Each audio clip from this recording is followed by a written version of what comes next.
While Minecraft is a game about creativity and playing however you want, that doesn't mean that there aren't challenges for completionists out there. Anyone who's played long enough to chop down their first tree knows about Minecraft's achievement system. And with the new movie out, it got me thinking, just how many achievements did Jack Black and friends get during their time in this blocky world? Welcome, crafters, to another episode of Crystal Crown, the channel that answers questions you never thought you had. Why don't you get yourself a free achievement by pressing that subscribe button? Oh, no, not you. So as I'm writing this, there are a total of 130 achievements listed on the Minecraft wiki, and I combed through the entire movie to find every instance where our cast would have completed one. Achievements fall into one of four categories. First, yes, in the film we see Jack Black and co. do something that would cause this achievement to pop. 2. Likely, as Steve is seen with these items or blocks where he would have had to get this achievement in order to get them. While not exactly being on screen, it's reasonable to assume it's been completed. 3. Maybes. Achievements where it's hard to tell if Steve fully completed a challenge for one reason or another, but you can make the argument that the requirements were fulfilled. And finally, our fourth category is all achievements that Steve didn't get in the movie, and we have no reasonable indication that he got them off screen. As soon as the overworld comes into view, we start hitting achievements with Steve's first house. Here, we see that he's made a wooden door. This is a clear indication of three things. First, he most likely opened his inventory. There are many examples of this throughout the movie, as this is the most basic action in the game. I'm just getting it out of the way now. Next, he collected wood from a tree, and finally, created a workbench to make his door. That's our first three right there. And we don't have to go far for our next collection, as the second house is made out of cobblestone. We know that he came with a pickaxe, but again, we see a collection of them throughout the movie, so just giving a point here. The big thing is glass, as this implies the creation of a furnace. Finally, the third house is made entirely of wood. Now, this is our first maybe achievement, as it's possible that Steve killed a bunch of sheep in order to make the house. However, I think to conserve the movie's family-friendly rating, it's much more likely that he sheared them. When we take a look inside his house, we see a lantern, which takes an iron ingot to create. The next surefire achievement we see is the constructed nether portal. We then fast forward through several minutes of character introductions and development until we're back in the Minecraft world. The gang has to deal with a bunch of zombies, where they all start picking up the Monster Hunter badge. Now, the next one falls into the likely category. We see an arrow come in from off-screen that sets off a creeper and kills a bunch of zombies below. On my first watch, I was tentative to count this, as it could have just been a stray skeleton shot. However, with a little more thought to it, it's a far better argument that Steve got the archers achieve here. When Steve does appear on screen, he hits the first zombie with a diamond pickaxe. Let's clear up a bunch of achievements for this to happen. First, the gray in his beard makes me believe that it has been over 100 days in-game. Next, we can consider that he's definitely gotten an upgrade. And finally, he had to collect those diamonds to make his shiny new weapon of choice. I am Steve. Okay, so quick side tangent. When I went to the movie, I knew that a lot of other theaters absolutely went crazy at this part. I specifically went to a Alamo Draft House, which has a very strict no talking policy. Like, they throw you out of the movie. So in my theater, when this part came on, one girl started to clap and it just didn't work. She then went for a woo, and you can tell the wave of embarrassment hitting her in the middle of it. Sorry, lady, but if Madonna can get kicked out, I'm not taking my chances. Now, this section is going to be entirely dedicated to the villagers.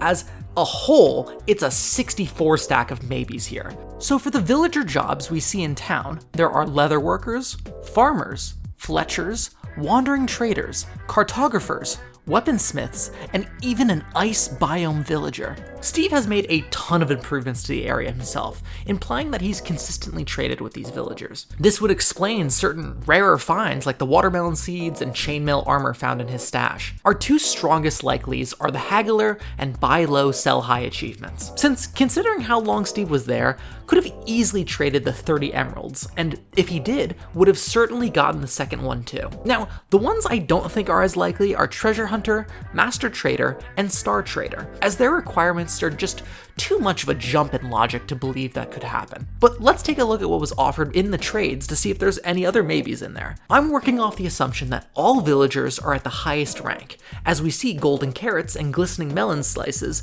in Steve's stash later. Our other maybe comes comes from either the shepherd or wandering traders. Both offer the dyes necessary to complete all the different wool color options. I think this is a maybe. While we don't see every color on screen, there are enough used in Steve's builds to make it believable. The Wandering Trader also offers sea pickles and a bucket of fish, which both are other triggers for achievements. The pickles apparently need to be organized together, and the fish bucket states that the player needs to collect them in the bucket themselves. And since this isn't anywhere on screen, I think this is too far outside what's believable, and I'm not planning on counting them. But let's now talk about the farms and houses that we see at the village. These obviously look way better than the villager homes, and the farm has more than the typical carrots, wheat, potatoes, and beetroot. So I feel comfortable adding the hoe achievement here, and a strong maybe on that bread achievement. How else are you expecting them to crush loaf at such high demand? As we get to the chicken shop, we see an oak sign.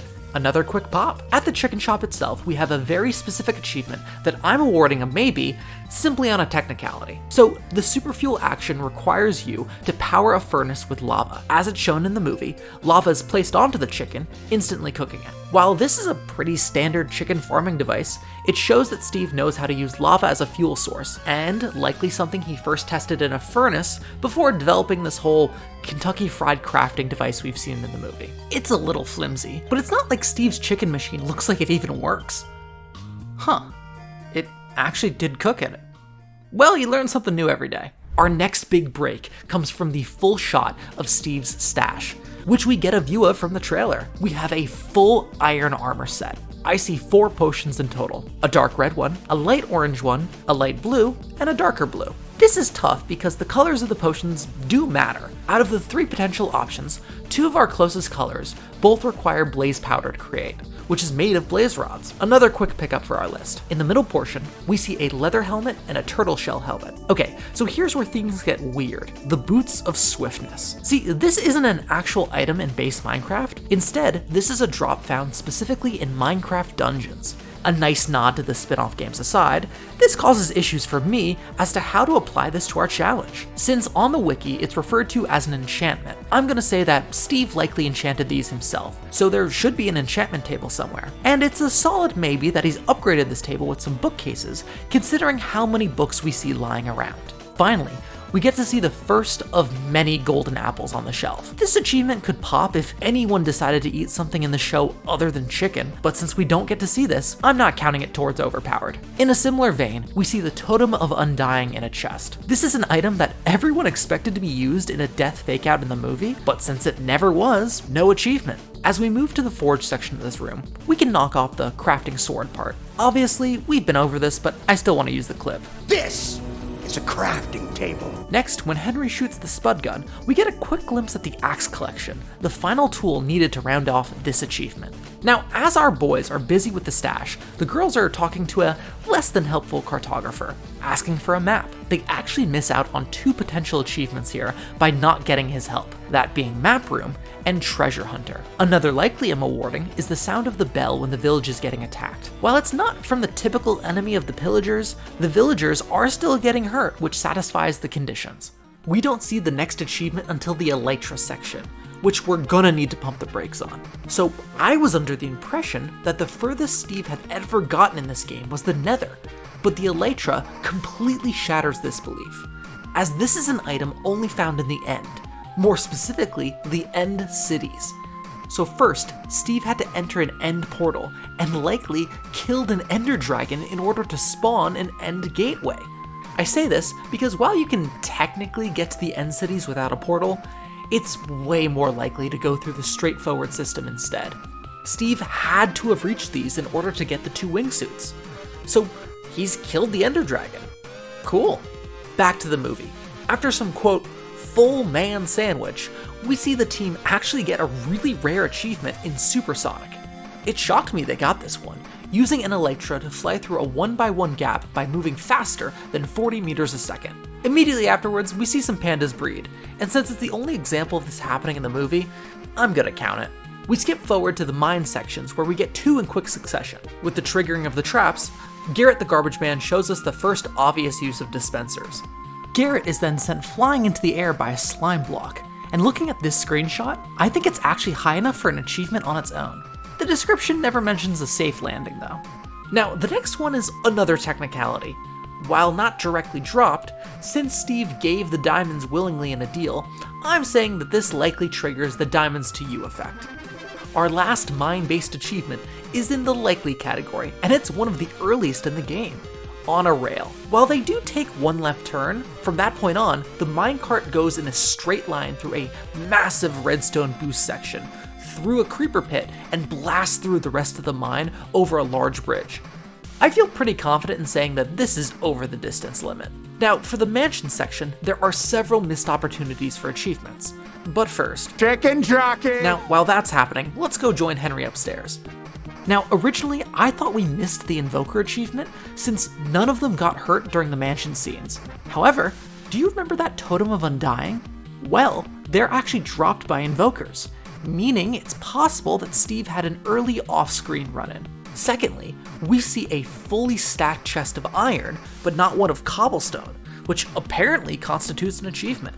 So when our heroes wake up in a mushroom hut, they do so on a blue bed, which means somebody had to dye it ahead of time.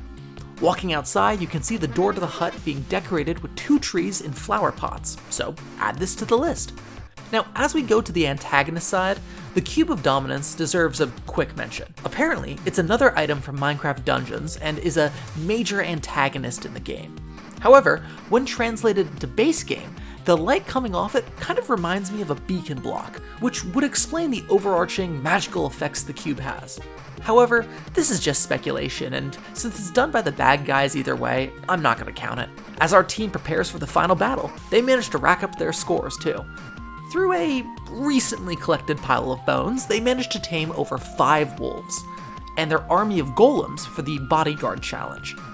Our big bad says, "How do you like them pork chops?" which I found interesting as not a single one was eaten this entire movie, missing a pretty easy challenge when compared to some of the others. While we're on the subject, there are so many ghasts on screen, and not once did we ever see a fireball get redirected back at them. At least I found this weird. Finally, do you remember Jack Black's heroic jump that he missed on the big bad? Well, turns out, since this is a jumping attack with a diamond sword, this would have done enough damage to count as overkill. Anyway, back to the successful ones. We see Henry chuck an ender pearl to the top of the obsidian portal. I think considering the size, this is likely to be high enough to pass. With our heroes saving the day, let's see what the final tally is. Across the movie's 100 minutes, we have 43 total achievements recorded, with 30 confirmed, 9 likelies, and 4 maybes. With 130 total achievements in the base game, Steve and friends have completed about a third of the game. So, in the following sequels, Minecraft 2 and 3, we can expect our heroes to do crazy accomplishments like, spend a full day underwater. They can be near a crafter as it crafts a crafter. Riveting. Or go dry a sponge in a furnace. Yeah, eat your heart out trying to make a song about that, Jack Black. Okay, so maybe not every achievement is worth seeing. But is there any that you would like to see them attempt in future movies? We'd love to hear about it in the comments. They still got major enemies like the Ender Dragon, again apparently, Wither, and the Warden to be antagonists, so we'll have to see what the future holds. But while we wait, be sure to check out more Crystal Crown videos. Here are some that YouTube thinks you're going to enjoy. And finally, thank you for watching.